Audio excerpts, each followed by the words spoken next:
Halo semuanya, kami dari kelompok 2 ingin membagi materi tentang mengorganisasikan dan membuat model data.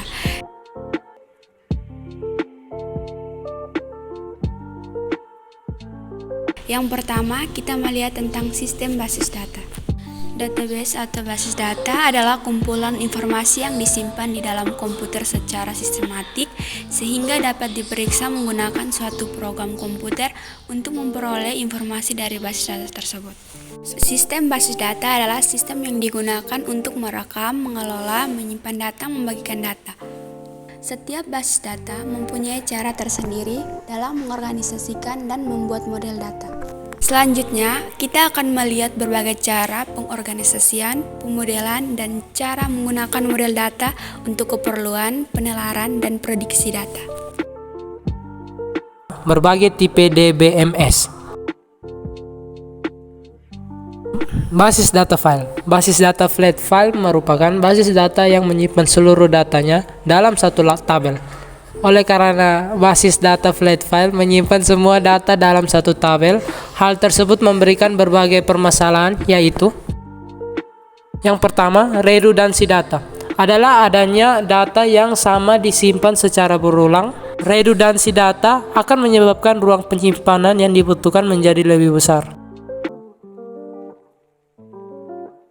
Kedua, konsistensi data. Kelemahan berikutnya dari sistem basis data flat file adalah masalah konsistensi data. Ketidakkonsistenan data dapat terjadi karena kesalahan pengetikan ketika menginput data.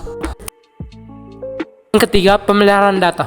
Kelemahan lain dari sistem basis data flat file adalah masalah pemeliharaan data, terutama pada saat mengedit data. Jika terjadi perubahan dan sebuah data harus diedit ulang, maka hal tersebut tentu akan memberikan banyak kesulitan dalam pemeliharaan data. Berbagai jenis data. Yang pertama, basis data relasional. Basis data relasional adalah basis data yang menyimpan datanya dalam beberapa tabel yang berhubungan atau relasi. Tabel di basis data relasional dapat lebih dari 2 tabel, tergantung seberapa besar cakupan data yang ingin disimpan di basis data. Yang kedua, basis data berorientasi objek. Basis data berorientasi objek adalah basis data yang mewakilkan atau membuat model dalam data bentuk objek dan kelas. Merupakan kumpulan pemrograman berorientasi objek dan basis data relasional. Yang ketiga, basis data hierarki. Basis data hierarki adalah basis data yang membuat model data dalam bentuk tingkatan data yang mengikuti pola menyerupai hierarki. Ini memberikan kemudahan dalam mengumpulkan informasi dan mengikuti urutan tertentu atau disebut mengikuti hierarki. Keempat, basis data jaringan. Model basis data jaringan adalah model basis data yang dirancang untuk memberikan pendekatan fleksibel terhadap objek-objek data dan hubungannya dengan data yang lain, menggambarkan hubungan beberapa data dalam bentuk skema jaringan.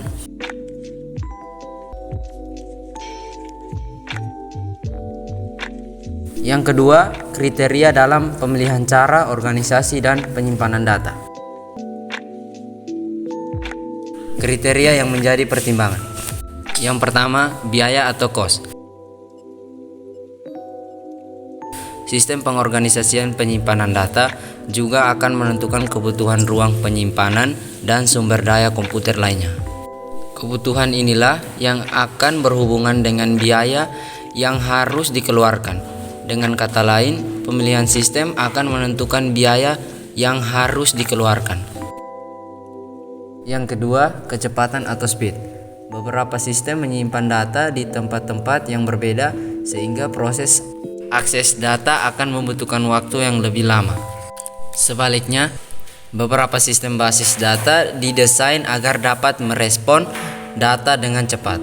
Yang ketiga, reliabilitas. Reliabilitas adalah kemampuan untuk dapat dipercaya atau diandalkan dan dapat bekerja dengan kinerja yang konsisten ketika digunakan dalam waktu yang lama dengan beban kerja yang maksimal.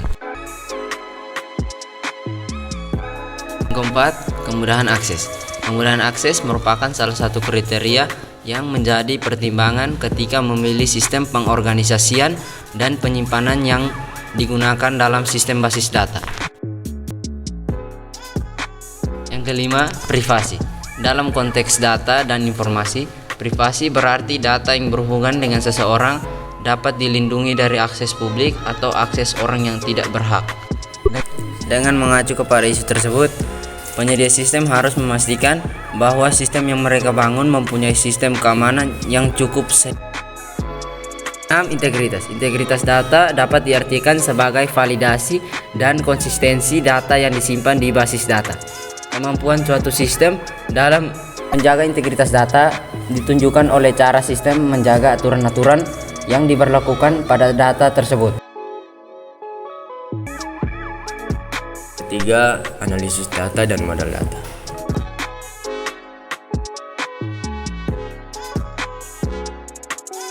Model data dibangun sesuai dengan kebutuhan informasi dan kebutuhan organisasi. Data yang dikumpulkan dan disimpan digunakan untuk berbagai kebutuhan organisasi.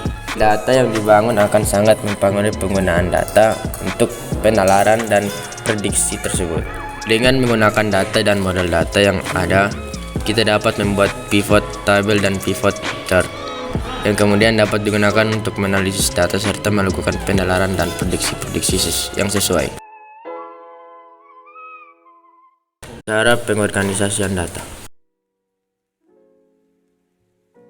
Yang pertama, lokasi.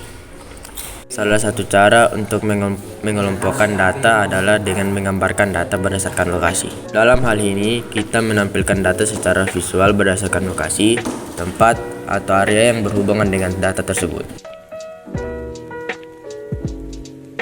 Yang kedua, alfabet.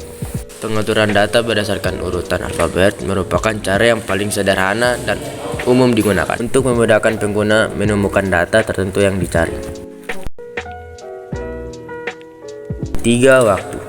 Waktu merupakan salah satu parameter yang paling penting di dunia ini, termasuk ketika mengelola data. Data seringkali dikelompokkan berdasarkan parameter waktu. Yang keempat, hierarki.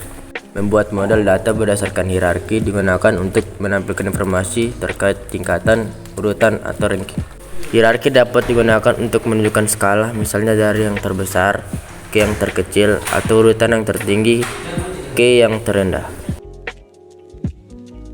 Yang terakhir, kategori. Pilihan lain untuk membuat model data adalah berdasarkan kategori. Mengelompokkan data berdasarkan kategori sering dilakukan untuk berbagai tujuan. Beberapa kategori yang umum digunakan diantaranya jenis kelamin, kelompok umur, pekerja, kategori produk, dan sebagainya. Yang keempat, membuat model data. Data yang berasal dari tabel-tabel di basis data biasanya telah memiliki relasi atau model data antar belnya yang didefinisikan atau dibuat pada saat basis data tersebut dibangun. Selain itu, syarat yang kedua adalah nilai dari atribut atau kolom tersebut pada salah satu tabel harus bersifat unik. Selanjutnya, kita akan melihat langkah-langkah dalam membuat model data. Yang pertama, tampilkan buku kerja yang memuat data di jendela Microsoft Excel. Kedua, tambahkan Power Pivot. Ketiga, pada tab Power Pivot, klik tombol Add Data Model dan jendela Power Pivot akan ditampilkan. 4. Ganti tampilan menjadi jendela menjadi diagram view dengan cara mengklik tombol diagram view yang ada pada tab Home. Yang kelima, pada model tabel yang ditampilkan, buat relasi antara dua tabel dengan cara mendrag atribut foreign key-nya ke atribut primary key-nya. Keenam, lakukan untuk semua jenis relasi hingga semua relasi yang diperlukan sudah dibentuk. 7. Simpan pekerjaan yang sudah kamu buat. Nah, setelah membuat model data, Anda dapat membuat pivot table dan pivot chart menggunakan model data tersebut. Salah satu yang perlu diperhatikan ketika membuat model data adalah kecukupan data yang dibutuhkan. Kita juga harus memastikan bahwa data yang akan digunakan di pivot table dan pivot chart untuk melakukan analisis data telah ada di model data yang dibuat.